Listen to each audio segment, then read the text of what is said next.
So in today's episode of the Tenkara Grasshopper Kebari Box, we are going to be tying a traditional Japanese pattern from the Kurobe Headstream area in Japan.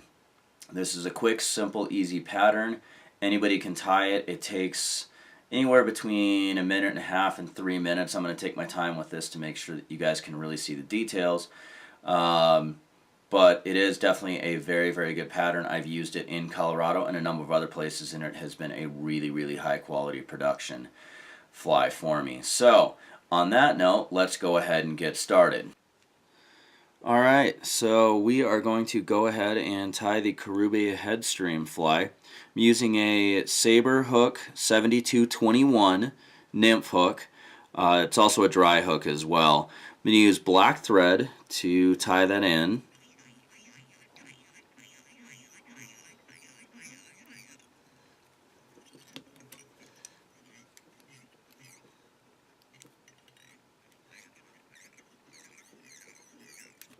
Now this pattern is, as you saw in the preview image, is pretty ugly.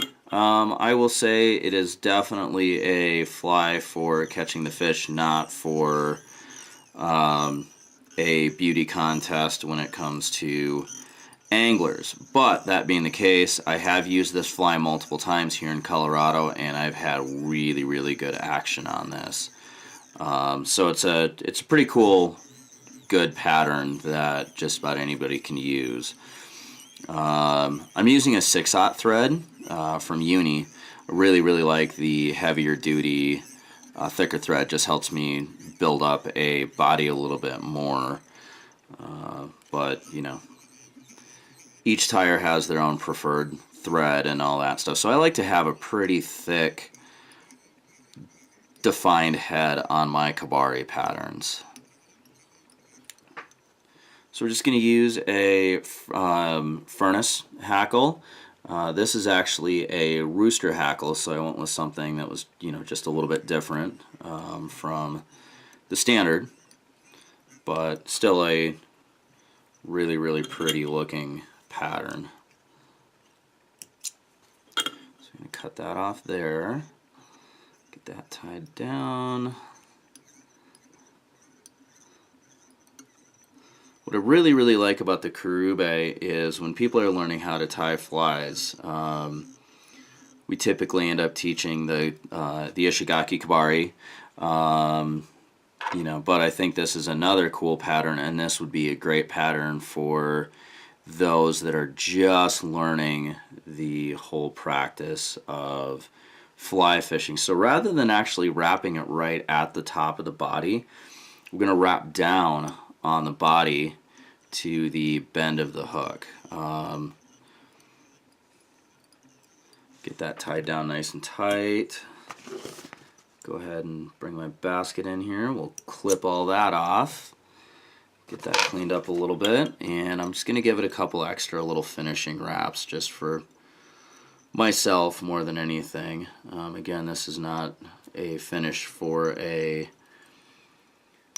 fish, although it can, you know, it might help for that. I have yet to have a fish tell me that my perfect wraps or my lack of perfect wraps will make the decision on whether I'm going to land a fish or not.